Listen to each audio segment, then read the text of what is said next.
Bonjour les amis, les passionnés, j'espère que vous vous portez bien. Bienvenue à Jerry Ferme, bienvenue à la ferme de la joie au niveau de l'élevage de lapins. Aujourd'hui, c'est 100% pratique, d'accord? Et on est en train d'apprendre de façon pratique comment est-ce qu'on fait l'élevage de lapins. Ça aidera nos élèves, nos étudiants et aussi peut-être vous à la maison de pouvoir réussir votre élevage, de pouvoir bien faire les choses et de pouvoir tirer la rentabilité qu'il y a dans l'élevage de lapins. Parce que vous prenez un lapin, une lapine, à la fin de l'année, peut vous donner jusqu'à 64, jusqu'à 70 lapins dans l'année. Vous voyez, un seul animal, un lapin peut vous donner jusqu'à 70. Mais c'est à vous de pouvoir bien faire la chose, de pouvoir maîtriser l'élevage, de pouvoir bien contrôler votre élevage, d'avoir les astuces qu'il faut, d'avoir les comportements qu'il faut pour pouvoir réellement tirer le meilleur de vos lapines. D'accord? Aujourd'hui, nous allons prendre une lapine. Chacun prend une lapine. Prenez doucement, hein? Tout doucement.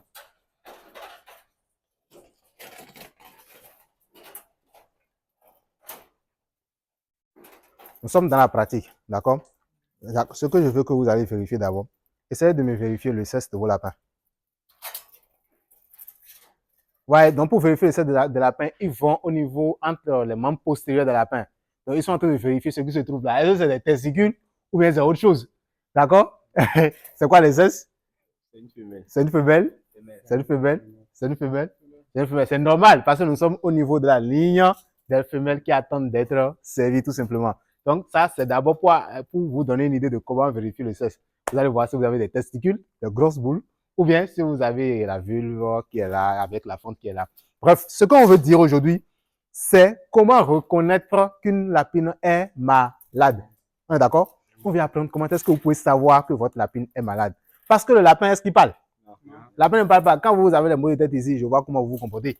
Ou bien, la lapine, elle ne parle pas. Donc, c'est à l'éleveur de pouvoir savoir que, attention, mon animal, il est en train de dire quelque chose, mais il est en train de manifester quelque chose. D'accord? Donc, pour pouvoir réussir cela, il vous faut d'abord maîtriser réellement quels sont les signes normaux. D'accord? Quels sont les signes normaux? Quand je vois mon lapin, lorsqu'il est dans un état normal, comment est-ce qu'il se comporte? Pour vite comprendre que lorsqu'ils sont en train de manifester quelque chose qui n'est pas du tout normal. D'accord? Donc, vous devez connaître l'attitude du lapin au repos et l'attitude du lapin quand vraiment il y a quelque chose qui ne se passe pas comme prévu. Donc, ce que moi je vais vous dire ici, c'est des choses qui peuvent déjà attirer votre attention, des choses qui vont vous alerter sur telle ou telle chose. Donc, déjà, la première des choses que je viens, parce que je viens le matin, ma lapine habituellement, elle mange 350 grammes d'aliments par jour. D'accord? Je viens le matin et je vois que l'aliment, ça ne bouge pas. Elle n'a pas mangé. Alors que généralement, même lorsque je viens le matin, elle a déjà même déchiré même les mangeoires, elle a déjà fini de manger. Donc, il y a un souci. Donc, vous avez déjà un pet d'appétit qui s'installe, qu'on appelle en médecine l'anorexie. C'est que vous avez un manque d'appétit. La lapine ne mange pas. C'est la première des choses. Donc, si votre lapine ne mange pas, ça doit attirer votre attention. Ah, qu'est-ce qui se passe? Deuxièmement, vous allez voir au niveau de l'eau. D'accord? Vous allez voir au niveau de l'eau. Est-ce qu'elle a consommé de l'eau? Si la lapine aussi ne consomme pas de l'eau aussi, vous devez commencer par vous poser des questions. Ça doit commencer par attirer votre attention sur le fait qu'il y a peut-être quelque chose qui ne se passe pas bien dans cette cage. C'est la raison pour laquelle il faut toujours élever des lapins dans des cages, dans des clapiers. Donc, lorsque les lapins sont dans les cages individuelles, c'est beaucoup plus facile de les contrôler.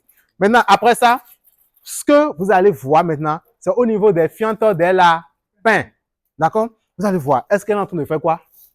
Est-ce qu'elle est en train de faire la diarrhée ou bien est-ce qu'elle est en train de chier normalement? On connaît déjà comment se présentent les crottes novales des lapins. Non? On sait que c'est des boules qui sont dures.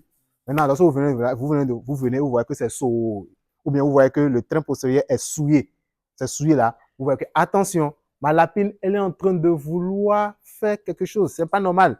Elle est en train peut-être de faire une gastro-entérite. Lorsque la lapine est en train de faire la diarrhée, il y a des choses qui vont attirer votre attention. Soit vous avez changé l'aliment récemment. D'accord? Soit, c'est-à-dire que vous avez changé la formule et que vous avez changé brusquement. Vous avez enlevé l'aliment qu'elle mangeait habituellement, vous avez mis un autre aliment. Donc, l'organisme peut réagir comme ça. Et ça va faire de la gastro-entérite, elle va faire de la diarrhée.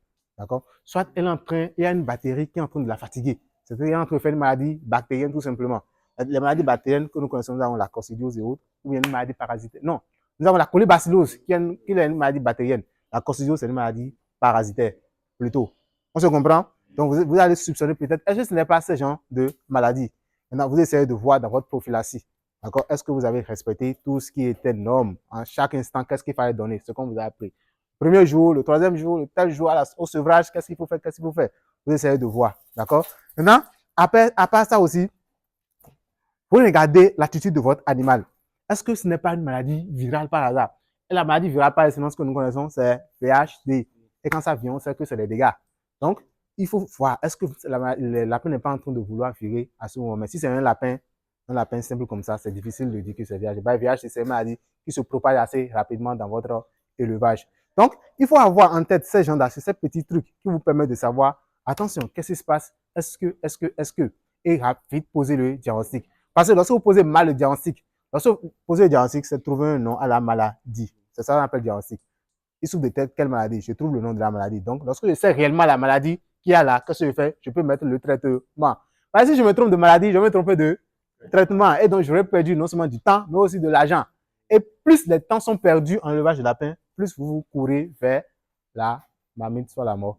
D'accord? Donc, vous devez faire tout possible pour pouvoir vite trouver la maladie et mettre en place le traitement qu'il faut pour pouvoir vite sauver vos animaux. Donc, c'est ça que je voulais partager aussi avec vous. Il y a beaucoup d'autres choses aussi hein, qu'on observe au niveau du lapin, pardon. Mais ça, c'est quand c'est un peu plus poussé. Vous avez une idée de comment ça se passe et comment est-ce que vous devez vous comporter face à cela. Je veux que vous fassiez tout pour éviter les maladies dans votre élevage. Et comment éviter les maladies dans votre élevage? L'une des choses qui est importante, c'est d'abord la biosécurité, l'hygiène dans votre élevage. Vous avez remarqué qu'ici, nous sommes dans le bâtiment de repos où nous avons plus de 300 mais il n'y a pas presque d'odeur, il n'y a pas d'odeur. D'accord? Donc l'hygiène est au top.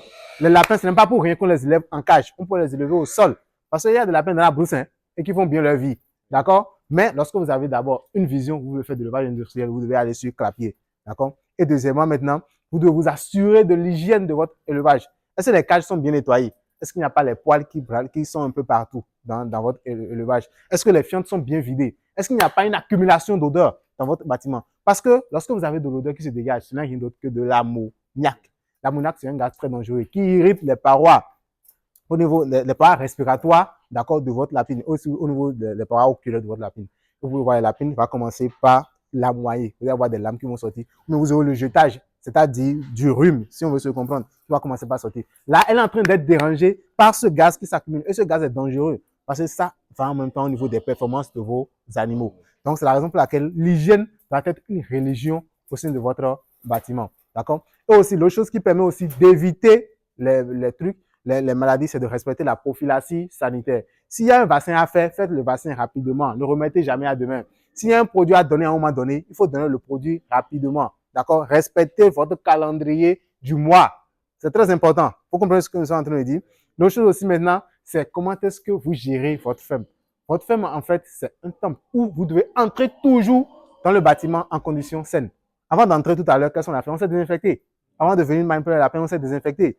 Donc, d'ailleurs, même si quelqu'un vient, si un visiteur vient dans votre ferme, il doit forcément aussi se désinfecter. D'ailleurs, je vous ai dit qu'il faut éviter au maximum les visiteurs. Ici, d'accord? Ici, nous ne sommes pas dans un centre commercial ou bien dans un centre de jeu. Nous sommes dans un élevage et ça rapporte de l'argent. C'est une entreprise. Ça, et les lapins sont sensibles à moindre stress. S'il y a quelqu'un qui vient, vous ne savez pas par où il est passé, c'est peut-être un technicien ou bien c'est quelqu'un qui tourne de ferme en ferme pour acheter les animaux. Il viendra peut-être avec une batterie que vous ne voyez pas parce que ce n'est pas visible à l'œil nu. Il va venir, vous les donner. Et vous ramassez cela, il va partir et après vous commencez par chercher d'où est-ce que ça vient. Vous avez des pleurs dans votre élevage. Donc évitez au maximum les visiteurs. Et si vous n'avez pas le choix, le visiteur doit venir. Quand il va venir, il doit faire quoi? Il doit se changer et porter une combinaison unique. Une fois on l'utilise. Ou bien porter des bottes réservées pour les bâtiments. D'accord? Et les bottes doivent être désinfectées, lavées régulièrement, bien entretenues. À l'entrée de votre ferme, vous devez avoir des rotulives. À l'entrée de chaque bâtiment, vous devez avoir des pédulives. D'accord? C'est très important. Tout ça mis ensemble concourt, d'accord, à la santé, à la bonne gestion de votre élevage. C'est ça qui vous permet d'être efficace. C'est ça qui vous permet de rentabiliser, de ressortir. Ce n'est pas pour rien qu'on court derrière vous ici à chaque fois pour que l'hygiène soit de mise, pour que tout soit balayé, pour que tout soit propre, pour que tout soit nettoyé. D'accord? C'est pour qu'on vous donne le pli. Quand vous allez aller chez vous, quand vous allez commencer vos fermes là, vous devez être capable de répéter la même chose qu'on a appris ici dans vos élevages.